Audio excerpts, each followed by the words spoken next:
Hello everyone, welcome to Pro Talent and I am Nitin Parmar. My dear students, आप सबका स्वागत है on this daily current affair module of Pro Talent on 17th of June. Here we'll try to cover a few you can say older you can say issues as well, because पिछले करीबन 2 दिनों से session नहीं आए थे, तो इसको हम कवर अप करने की कोशिश कर लेंगे. Let's start with the first one which is NEET का जो कंट्रोवर्सी चल रहा है. उसके अंदर सेंट्रल गवर्नमेंट ने कोर्ट को क्या कहा. ठीक है, सेंट्रल गवर्नमेंट ने कोर्ट को कहा दैट करीबन 1563 स्टूडेंट्स जिनको ग्रेस मार्क्स मिला था वो ग्रेस मार्क कैंसिल कर लेते हैं, and then we are going to conduct the exam that is NEET for those students. So they have an option to appear for this exam on 23rd of June or not.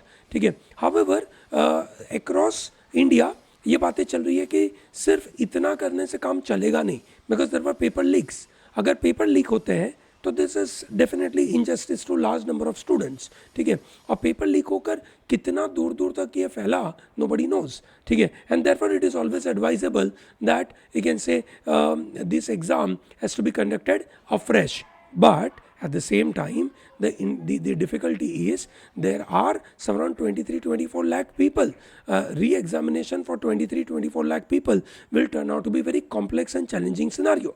ठीक है, so I think what NTA might do with this situation is possibly जो बहुत बुरा हो गया है उस बुरी चीज़ों को कहीं थोड़ा थोड़ा सेटल करने की बात है. ठीक है, इट इज़ लाइक कि अगर आपका टायर पंक्चर हो गया है तो you are just putting a kind of you can say puncture ठीक करोगे, पूरा का पूरा टायर बदलने की ज़रूरत नहीं है. तो जितना जितना आप कवर अप कर सकते हो उतना कवर अप करना यू कैन से बनता है, which is how the NTA might be thinking.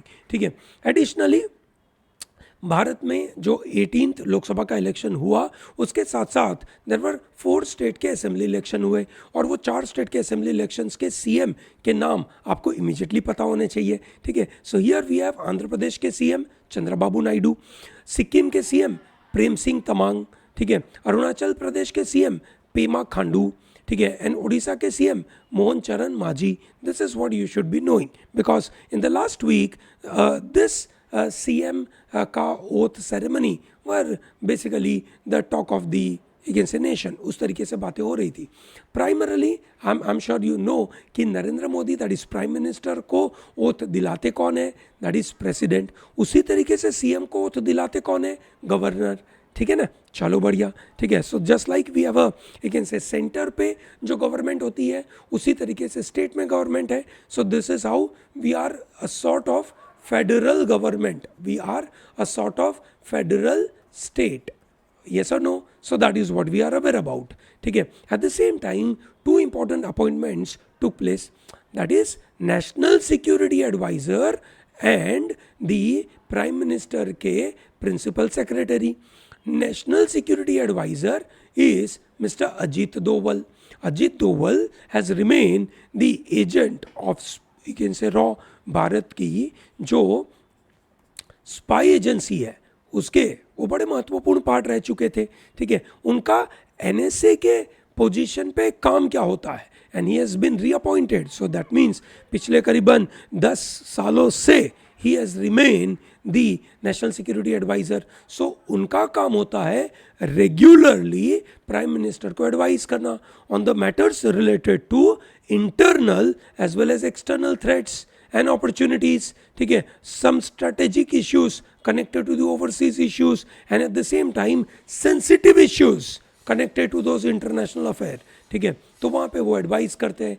At the same time prime minister office के अंदर एक बड़ी महत्वपूर्ण पोस्ट होती है जिसको बोलते हैं you can say principal secretary.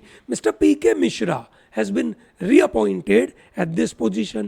So पूरा का पूरा PMO जो हैंडल करते हैं that is Mr. PK Mishra. So these are very crucial information for you. So इसके साथ साथ एक और चीज़ मैं आपको बता दूं कि जिस तरीके से इंडिया में नेशनल सिक्योरिटी एडवाइज़र है उसी तरीके से USA के नेशनल सिक्योरिटी एडवाइज़र है मिस्टर जैक सुलिवैन. क्या नाम है उनका, मिस्टर जैक सुलिवैन. प्लीज़ याद रखिएगा. ठीक है, ये बड़ा इंपॉर्टेंट GK का सवाल बन सकता है आपके लिए. ठीक है, सो जैसे USA के अंदर national security adviser will be mister Jack Sullivan, India में वो है मिस्टर अजीत दोवल. ये सो नो, mister Ajit Doval. That's how the idea is. European Union is coming up with a new AI rules, and it is igniting battle over data transparency. ठीक है, भारत में digital personal data protection act लग चुका है. यस और no? Digital personal data protection act लग चुका है. ठीक है, यहाँ पे बात हो रही है एआई के बारे में. भारत में दिस एआई के बारे में कोई स्पेसिफिक रूल्स नहीं है. ठीक है, अब जो एआई के रूल्स यहाँ पे उन्होंने लेकर आ रहे हैं, उसकी वजह से भारत में इसके बारे में डिबेट होने की संभावना बहुत ज़्यादा है, जो मेरे हिसाब से होनी भी चाहिए. यूरोपियन यूनियन जिसमें अभी इलेक्शन हुआ, ये सनो आपने देखा होगा, यूरोपियन यूनियन का इलेक्शन होता है 705 सीट्स के लिए, है ना, 705 सीट्स. इससे पहले 751 सीटें हुआ करती थी. After the Brexit, that is Britain's exit from European Union, number of seats have reduced to 705. ठीक है, सो ये यूरोपियन यूनियन के बारे में बात हो रही है. So European Union introduced new law mandating AI companies to be transparent about their data usage. ठीक है, उनकी पूरी सिस्टम में ये कंप्यूटर को सिखाने के लिए जो डेटा वो लोग यूज़ करते हैं, अलग अलग न्यूज़पेपर से यूज़ कर सकते हैं, अलग अलग जगहों से यूज़ कर सकते हैं, उसके बारे में ट्रांसपेरेंसी रहना चाहिए. दोस्तों, after the release of ChatGPT by OpenAI, there has been significant increase in public engagement and investment in generative AI. Now this is different, okay? AI is artificial intelligence. ठीक है, उस artificial intelligence का एक part है generative AI, which means it will generate certain kind of content for you. Okay, so that is generative AI. बहुत सारे लोग generative AI में काम कर रहे हैं. ठीक है, गूगल ने भी अपना जेमिनी बनाया, माइक्रोसॉफ्ट ने अपना को पायलट नाम का तो कंप्यूटर ही बना दिया जो एआई द्वारा ड्रिवन होगा. एप्पल भी एआई ड्रिवन एप्पल इंटेलिजेंस के बारे में बात कर रहा है. ये सुनो, तो सब जगह इसके बारे में बातें चल रही है, और इसकी वजह से जो डेटा ट्रांसपेरेंसी और कॉपीराइट के इश्यूज है वो आने चाहिए. डेटा ट्रांसपेरेंसी का मतलब क्या हो गया? When companies are acquiring data. ठीक है, और वो डेटा जो एक्वायर कर रही है वो किसका डेटा यूज कर रही है? क्या उसके अंदर उन्होंने सामने वाले जिसका डेटा यूज किया उसका कॉपीराइट लिया या नहीं लिया? जो कंटेंट क्रिएटर है उसकी परमिशन ली कि नहीं ली? That's very crucial. ठीक है, सो EU का AI act will be rolled out over the next 2 year, and practical implementation कैसा होगा वो पता नहीं है. पर ट्रांसपेरेंसी रिक्वायरमेंट के बारे में बातें करना, एटलीस्ट कंसर्न रेस करना इज वेरी इंपॉर्टेंट. भारत में इसके बारे में कोई बातें ही नहीं चल रही है. ठीक है, हमारे यहाँ पे कोई बातें ही नहीं है. ठीक है, so that is very important. AI companies are resisting disclosing their training data. They are saying it is a trade secret. हम जिस तरीके से डेटा लेते हैं और डेटा का एनालिसिस करके लोगों को देते हैं वो हमारा ट्रेड सीक्रेट है. हम लोगों को नहीं बता सकते कि हम कैसे उसको यूज़ करते हैं. ये हमारे कॉम्पिटिटर्स को मतलब बेनिफिट दे देगा, हमारा कॉम्पिटिटिव एडवांटेज ख़त्म कर देगा. ठीक है, सो ये AI कंपनीज का कहना है, पर सामने जिनका डेटा यूज़ करते हैं उनके साथ तो गलत हो गया ना भैया. ठीक है, वो बोलते हैं कि भैया ये तो गलत बात है. ठीक है, आप AI की एक्टिविटी के द्वारा हमारे जो कंटेंट क्रिएटर है सॉरी, उनके अधिकारों को आप वायलेट कर रहे हैं, जो गलत बात है. ठीक है, सो ट्रेड सीक्रेट और लीगल चैलेंजेस बड़े क्रिएट हो रहे हैं. ठीक है, सो उनके खिलाफ अलग अलग तरीके के लॉसूट्स आए, ओपन AI के खिलाफ भी, गूगल के खिलाफ भी ऐसे बड़े बड़े यू कैन से लॉसूट्स आए which are you can say filing cases saying that you have used our content without taking our permission, which is very crucial, है ना. बड़ी कंपनियां ऐसा डेटा यूज़ कर लेती है. ठीक है, US में कॉपीराइट कंसर्न्स आते हैं. Although president Biden has issued orders on AI security, copyright issue remain unresolved. ठीक है, कोई उसका सॉल्यूशन आया नहीं है. ठीक है, कंटेंट का लाइसेंसिंग के रिलेटेड जो डील है वो भी एक तरीके से हो नहीं पा रही है ढंग से, बराबर है। जो स्क्रूटिनी हुई, जिसमें जो बड़ी बड़ी एआई की टेक कंपनीज है, उन्होंने मीडिया आउटलेट के साथ जो अग्रीमेंट साइन करने चाहिए, ठीक है, वो हुआ नहीं है, और कंट्रोवर्सी अभी भी चल रही है। इंडस्ट्री इस बात में डिवाइडेड है। कुछ लोग बोलते हैं कि ट्रांसपेरेंसी चाहिए, कुछ लोग बोलते हैं कि कॉम्पिटिटिवनेस को ये इम्पैक्ट करेगा, ठीक है।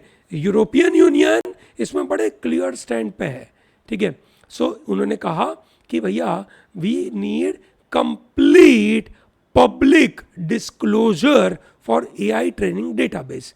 एआई को ट्रेन करने के लिए जो डेटाबेस आप यूज करते हो, ठीक है, वो डेटाबेस का पूरा डिस्क्लोजर होना चाहिए, जो क्रूशियल है, ठीक है। फ्रेंच गवर्नमेंट ने अपोज किया है उस रेगुलेशंस को। उन्होंने कहा that could harm European AI startups competitiveness. हम अगर यूरोप में ऐसा करेंगे और बाकी देशों में ऐसा नहीं हो रहा है, तो यूरोप की कंपनियों का जो एआई में कॉम्पिटिटिव एडवांटेज होगा वो नहीं हो पाएगा, ठीक है। फ्रांस का बहुत ही प्रैक्टिकल बात है, ठीक है। तो यहाँ पे लीडरशिप की बातें क्रिएट हो रही है, देखते हैं आगे क्या होगा।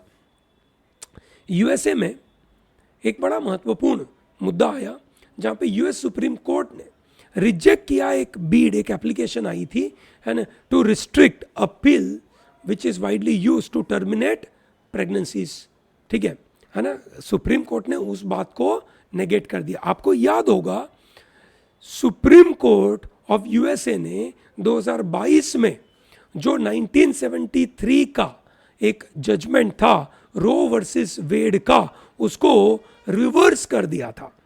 क्या केस था दोस्तों? 1973 जनवरी में यूएस सुप्रीम कोर्ट ने एक बड़ा महत्वपूर्ण जजमेंट दिया, विच इज 7:2 के द्वारा, 7 in you can say favor, 2 against, 7 people who were in favor, they legalized abortion in USA. जितने भी स्टेट के पास you can say abortion का बैन करने का लॉ था, उसको ओवरटर्न कर दिया। The justices rule that US Constitution guarantees women a right to privacy in deciding whether to end a pregnancy or not. The states no longer can prohibit abortion except in late pregnancies, है ना। एक foetus अपनी viability stage पे पहुंच जाए, ठीक है, और वो अब अपने वुम्ब के बाहर भी जिंदा रह सकता है, उस समय पे आप नहीं मार सकते हो, उसके पहले आप उसको कर सकते हो। This is what Roe versus Wade का जजमेंट आया। But in 2022, remember Roe versus Wade is 1973, ठीक है। In 2022 Dobbs versus Jackson women's health organization, बड़ा फेमस केस हुआ। Dobbs versus Jackson women health organization in 2002 supreme court of USA said that, ठीक है, Roe versus Wade is reversed. उसके पहले जो एक और केस था प्लान्ड पेरेंटहुड वर्सेस कैसी, उसको भी उन्होंने रिवर्स कर दिया, ठीक है। ओरिजिनली उन्होंने कहा था that you can say fundamental right is there for abortion, ठीक है, prior to viability fetus, okay. While Dobbs versus Jackson ने कहा constitution does not confer right to abortion and the authority to regulate abortion is in the hand of people. That means it is in the hand of the representative of the people. That means अगर लोग नहीं चाहते हैं, ठीक है, तो constitution उनके खिलाफ नहीं जा सकता है, ठीक है। तो ये तरीके से अमेरिका में बातें चल रही है। अब इसके सामने ये केस आ गया विच इज कि भैया हम जो एंटी अबॉर्शन पिल यूज करते हैं, क्या वो अलाउड है? कोर्ट ने यूनानिमसली कहा that anti abortion groups and physician challenging this medication, ठीक है, which is known as you can say mifepristone करके उस दवाई का नाम है, they lack legal standing to bring the case, बराबर है। तो ऐसा करके उन्होंने कह दिया। Is that very clear? इसका बैकग्राउंड क्लियर है आपको? अमेरिका में दो बड़े महत्वपूर्ण केस आए थे, 1973 का रो वर्सेस वेड, ठीक है, और 2022 ने जिसको रिवर्स कर दिया, ठीक है, which is called Dobbs versus Jackson, ठीक है। नोट करना, ये दो बड़े महत्वपूर्ण केसेस है जो इसके बारे में बात करते हैं, ठीक है। यूनाइटेड नेशन का एक बड़ा महत्वपूर्ण एजेंसी है जिसका नाम है United nation high commission on refugee. UNHCR, United Nations high commissioner for refugees, 1950 में फॉर्म हुआ था। स्विट्जरलैंड जिनीवा में उसका हेडक्वार्टर है। उसका फोकस है रेफ्यूजीज और डिस्प्लेस लोगों को मदद करना, ये उनका काम है। 120 million people were forcibly displace globally, ऐसा यूएनएचसीआर का कहना है इन द लास्ट ईयर। ठीक है, और ये जो चीफ है मिस्टर फिलिपो ग्रांडी, क्या नाम है उनका, मिस्टर फिलिपो ग्रांडी, उन्होंने ये डेटा दिया। कितने लोग, 120 million, that's a huge number, they have been displaced forcibly globally. ठीक है, तो ये एक दिक्कत वाला काम है, आपको ये पता होना चाहिए। अब आपको उसके साथ एक और चीज पता होनी चाहिए, दैट क्या India is a signatory to the Convention on Refugees? No, India is not a signatory to the Convention on Refugees. दोस्तों, 18th लोकसभा का जनरल इलेक्शन के बाद जो पहला यू कैन से लोकसभा का सेशन होगा, दैट विल बी जून 24 से लेकर यू कैन से जुलाई 3 तक रहेगा। ओके, सो पार्लियामेंट्री अफेयर्स के मिनिस्टर है मिस्टर किरेन रिजिजू, उन्होंने ये अनाउंस किया। वाल राज्यसभा का सेशन चालू होगा 27 जून से। President Droupadi Murmu will address joint sitting on 27 you can say June. ध्यान रखना, this is going to be very important, क्योंकि अगले 5 साल का रोड मैप बनाने के लिए, ठीक है, प्रेसिडेंट का ये एड्रेस बड़ा क्रूशियल है। ठीक है, सो दिस इज लोकसभा का सेशन होगा जून 24 से, और उसके बाद जुलाई 22 को, है ना, डेट ऐसा माना जा रहा है, जुलाई 22 को पॉसिबली यू कैन से बजट का सेशन चलेगा। आपको पता होगा बजट का बजट जो जनरली 1 फरवरी को दिया जाता है ना, जो हमने लास्ट टाइम दिया था 1 फरवरी 2024, that was an interim budget. Interim budget इसलिए था क्योंकि गवर्नमेंट जो थी उस समय पे उसके पास लेजिटिमेसी नहीं थी, क्योंकि इलेक्शन आने वाला था जून में, तो वो पूरे साल चलने वाले नहीं थे। तो जो लेजिटिमेट गवर्नमेंट नहीं है वो अपना बजट नहीं रख सकती, so they kept an interim budget. ठीक है, so when they kept interim budget, ठीक है, तो वो तो पास हो गया। अब जो बजट आएगा that will be for the entire year, that is a remaining period. ठीक है, और वो बजट लोकसभा में ही इंट्रोड्यूस होता है सबसे पहले। ठीक है, और लोकसभा में अगर पास हो गया, it will be treated that it has been passed. Rajya Sabha का इसमें कोई रोल नहीं होता है। राज्यसभा इस बजट के बारे में डिस्कशन कर सकता है, उसमें कुछ रिकमेंडेशन दे सकता है, कोई चीज़ को निकालने की रिक्वेस्ट भी कर सकता है, पर उससे कोई फर्क नहीं पड़ता। ठीक है, अगर लोकसभा में बजट रिजेक्ट हो गया तो जो करंट गवर्नमेंट है उसको रिजाइन कर देना है, ऐसा सिचुएशन क्रिएट होता है। ठीक है, चलो बढ़िया। बांग्लादेश एक न्यूज़ आ रही है, बांग्लादेश के नोबेल प्राइज विनर, बांग्लादेश के Nobel prize winner that is Yunus, है ना, मोहम्मद यूनुस बोलते हैं इनको, है ना, इन्होंने ग्रामीण बैंक की स्थापना करी थी। ग्रामीण bank in Bangladesh has worked on micro finance platform, और वहाँ के बहुत सारे गरीब लोगों को काफ़ी मदद करी थी। हाउएवर इनके खिलाफ ग्राफ्ट केसेस हुए। What do you mean by graft cases? Graft मतलब करप्शन चार्जेस, इनके खिलाफ करप्शन के चार्जेस लगे। यस और no? So that is the news which is coming up. So ये न्यूज़ के साथ, ठीक है ना, न्यूज़ के साथ हम ये आपको बताना चाहेंगे कि इनको नोबेल प्राइज मिला था। ठीक है, बांग्लादेश नोबेल प्राइज विनर। ठीक है, that's a very crucial one, बराबर है। और इनके ऊपर जो आरोप है कि करीबन 252.2 मिलियन टाका का गफला करा है। टाका is a currency of Bangladesh. Bangladesh का कैपिटल है ढाका और उसकी करेंसी है टाका। Okay, so that's a huge one. Okay, that's a huge one. और उनको इंडाइट किया है। इंडाइट करना मतलब उनके ऊपर वो आरोप प्रूव होना, वो बात चल रही है। चलो ग्रेट। ठीक है, बड़ा इंपॉर्टेंट सिनारियो क्रिएट हुआ। ध्यान रहे किस चीज के बारे में, पहले हम इस मुद्दे पे आ जाते हैं। हुआ क्या, एक यूक्रेन पीस समिट इगेन से अभी ऑर्गेनाइज हुई थी। कहां पर हुई थी, एक देख लेते। It's a 2 day summit, it's a peace, it's a summit on peace in Ukraine. That is a 2 day event. कहां पर हुई थी? It is called Burgenstock resort in Switzerland. Okay, क्या नाम है उसका? Burgenstock resort in Switzerland, place called Bergenstock primarily. What is the outcome?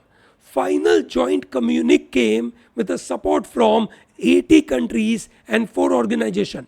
Objective था seeking ways to end Russia Ukraine war. ठीक है, ये उसका पर्पस था दोस्तों. उसके मेजर एरिया थे कि भैया ये डिक्लेरेशन में न्यूक्लियर सेफ्टी का ध्यान रखें, ग्लोबल फूड सिक्योरिटी को दिक्कत नहीं होनी चाहिए और ह्यूमैनिटेरियन इश्यू को ध्यान देना चाहिए.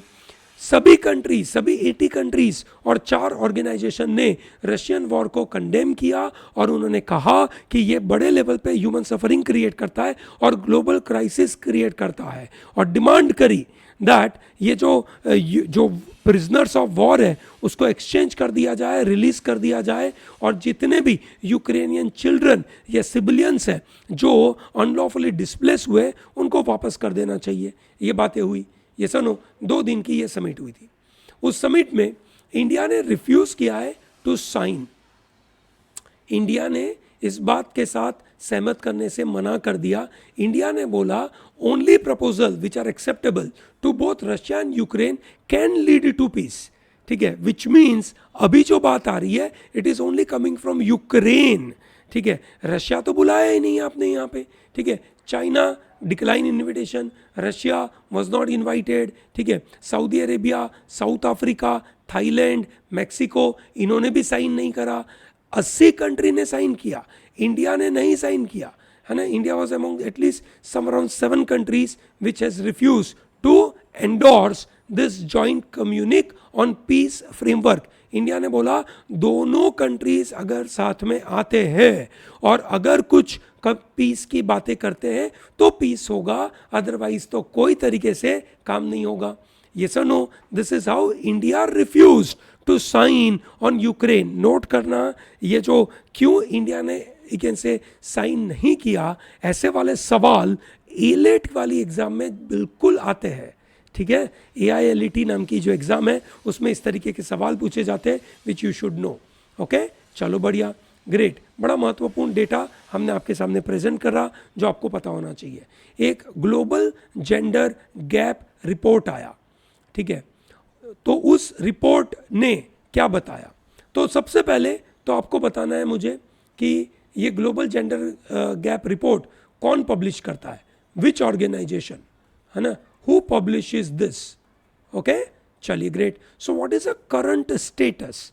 उन्होंने कहा the global gender gap close eight 68.5% in 2024, which means women are able to participate only 68%. That's the meaning to this. ठीक है, at this rate full gender parity will be achieved in 134 years. ध्यान रहे, 100 से मतलब 134 साल लगेंगे इसको achieve करना है, full gender parity equality maintain करने में. ठीक है दोस्तों, SDGs जो सस्टेनेबल डेवलपमेंट गोल्स है, यूनाइटेड नेशन ने ऐसे 17 गोल्स रखे हैं जिसका टारगेट है 2030 तक ये सब अचीव करना. उसमें वन ऑफ द टारगेट है जेंडर गैप 0 हो जाए, जो नहीं होगा. ठीक है, बराबर 134 ईयर्स लगेंगे. ठीक है, वर्ल्ड में सबसे अच्छा परफॉर्मर कौन है? तो बोला आइसलैंड. आइसलैंड में 93.5% का जेंडर गैप है, उन्होंने कंप्लीट करा. Only country to have close over 90% of its gender gap. ठीक है ना. तो ये क्रूशल है ना, जो देश अच्छा करता है अच्छी बात है. इंडिया का पोजीशन क्या है? इंडिया का रैंक आया आउट ऑफ 146 कंट्रीज 129 है. 2022 में वी वर एट 135, इंप्रूव हुआ 2023 में 127, वापस हम 2 स्टेप पीछे चले गए, 129 पे आए. ठीक है, हमारे यहाँ पे जेंडर गैप कितना है? बोला 64.1%. The small decline is coming from education and political empowerment. Political empowerment तो बड़ा दिक्कत है.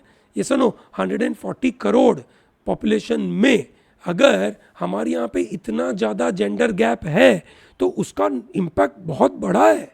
बहुत सारी विमेन आगे ही नहीं बढ़ पाती है. ठीक है, there is slight improvement in economic participation and opportunity. Labour force participation में भी 45.9 पे हम पहुंचे हैं, ठीक है बराबर। क्या क्या दिक्कत हो जाती है लेबर फोर्स पार्टिसिपेशन में? हायर एजुकेशन में ड्रॉप आउट हो जाते हैं, ठीक है, जॉब स्किल्स नहीं मिलती है विमेन को, वर्क प्लेस में सेफ्टी नहीं होती है, ठीक है, और पोस्ट मैरिज, ठीक है, जॉब रिटेंशन बड़ा दिक्कत हो जाता है। क्यों? क्योंकि डोमेस्टिक रिस्पॉन्सिबिलिटी शेयर करने के नाम पे यू कैन से विमेन काम नहीं कर पाती है, ठीक है। तो ये सब दिक्कतें हैं। एजुकेशन भी एक दिक्कत है, लिटरेसी गैप है मैन और वुमेन में 17.2% का, ठीक है, मतलब 100 अगर मेल एजुकेटेड है तो उसके सामने फीमेल 17.2 कम एजुकेटेड है, बराबर, which means somewhere around 82.8% women are educated. 100 male के सामने 82.8 women are educated, तो बाकी 17.2 are not educated, they are not literate. Educated छोड़ो, लिटरेसी की बात है ये तो। पॉलिटिकल एम्पावरमेंट के बारे में बात करें, आउट ऑफ 543 मेंबर्स, ठीक है, इन अवर लोकसभा 2024, उसमें से only 74 are women, which is just 13.6%, ठीक है। इनफैक्ट 2019 के सामने ये तो और कम हो गया, तो ये दिक्कत है ना। तो ये एक तरीके से विमेन का पार्टिसिपेशन अच्छे से हो नहीं पा रहा है, ठीक है। एक और न्यूज़ आ रही है डिफेंस की तरफ से, इंडियन एयरफोर्स का पहला मल्टीनेशनल एयर एक्सरसाइज जिसका नाम है तरंग शक्ति, क्या नाम है उसका? Tarang Shakti 2024 will be held in August, ठीक है, and it will have some around 10 countries which are going to participate in this. ये भारत का पहला you can say multinational air exercise होगा which is going to be very important, ठीक है। भारत के लिए ये एक बड़ी महत्वपूर्ण इवेंट होगी। हम अलग अलग कंट्रीज़ को यहाँ पे इनवाइट करेंगे और हम देखेंगे मल्टीनेशनल एयर एक्सरसाइज करने की इवेंट को, बड़ा मज़ेदार होगा, ठीक है। एनसीईआरटी की न्यूज़ आ रही है, ठीक है, क्या न्यूज़ आ रही है कि क्या वो किताबों को सेफ्रनाइज कर रहे हैं क्या, ठीक है। NCERT change Ayodhya lessons based on supreme court order. Council director mister Dinesh Saklani defends saying that they replaced content in class 12 political science book, saying that they were done through experts and feels that textbooks should not create violent and depressed citizen। तो उन्होंने क्या कहा, 12th political science की book में जो बाबरी मस्जिद का demolition हुआ, उन्होंने वर्ड वहाँ से बाबरी मस्जिद हटा दिया और उन्होंने बोला 3 डोम स्ट्रक्चर और फिर वहाँ पे मंदिर बनाया, ऐसा लिखा, ठीक है। तो क्या बाबरी मस्जिद वर्ड होना चाहिए? क्या हमारी जो नई जनरेशन आ रही है उन जनरेशन को इस तरीके के कम्युनिकेशन देने चाहिए, नहीं देने चाहिए, ऐसा उन्होंने वर्ड, मतलब इस बारे में डिबेट हो रही है ना। बाबरी मस्जिद की जगह पे उन्होंने वर्ड क्या यूज़ करा? 3 डोम स्ट्रक्चर। ओके, चलो बढ़िया, मज़ेदार है, ये पता होना चाहिए अपने को। आगे बढ़ते हैं। साउथ अफ्रीका के नए प्रेसिडेंट आए भैया, है ना, he got re elected, coalition agreement हो चुका, and that is same person, that is Cyril Ramaphosa, ठीक है। South African president Cyril Ramaphosa was re elected for his second term, ठीक है। उनकी जो पार्टी थी ANC, उसको काफ़ी दिक्कत हुई थी, वो जीत नहीं पाई, मेजोरिटी अचीव नहीं कर पाई, पर कोएलिशन फॉर्म करने की वजह से ये अपनी एक से साउथ अफ्रीका में सरकार बना पा रहा है, ठीक है। सो दिस इज पिछले करीबन 40 सालों के अंदर ANC को मेजोरिटी नहीं मिली। एपार्थाइड के बाद, है ना, एपार्थाइड के बाद ANC को इतना कम वोट मिलना ऐसा पहली बार हुआ पिछले 40 सालों में, ठीक है। India is going to play a very significant role in resolving the Gaza violence, ऐसा पैलेस्टाइन के प्राइम मिनिस्टर मिस्टर मुस्तफ़ा कह रहे हैं दोस्तों, ठीक है। पैलेस्टाइन के prime minister mister Mohammad Mustafa, he congratulated prime minister Narendra Modi on becoming prime minister. So दोस्तों, आपको पता होना चाहिए कि इंडिया इन दोनों को कंट्री मानता है, दैट इज इजराइल और पैलेस्टाइन, इन दोनों को कंट्री मानता है. We believe in a 2-state peaceful solution. ठीक है, ऐसा हमारा मानना है. ठीक है, सो मुस्तफ़ा जी ने क्या कहा, उन्होंने लेटर लिखा, उन्होंने लिखा excellency as a global leader and a nation that values human rights and peace, India holds a significant role in bringing an end to the genocide in Gaza. It is imperative for India to utilize all its diplomatic channels to call for an immediate ceasefire, increase humanitarian aid to Gaza to help alleviate suffering. ठीक है, तो उन्होंने मोदी साहब को congratulation देने के time पे ये बातें रखी और साथ में भी ये रखा, the situation in Gaza constitutes humanitarian catastrophe that demands immediate and decisive action. ये उन्होंने लेटर लिखे. ठीक है, so that way we should know who is the prime minister of, we can say, Palestine, Mohammad Mustafa. ठीक है, याद रहेगा दोस्तों. चलिए, great. So this is what the agenda for the day. I am sure you must have learn a lot from this. ठीक है, आपको अगर ये सेशन पसंद आया है तो इस सेशन को लाइक ज़रूर करिए, सजेशन दीजिए हमें कि इसमें हमें क्या क्या ऐड करना चाहिए. ठीक है, thank you very much for joining with me in today's session. All the best for your future and don't miss out to subscribe to our channel. Thank you.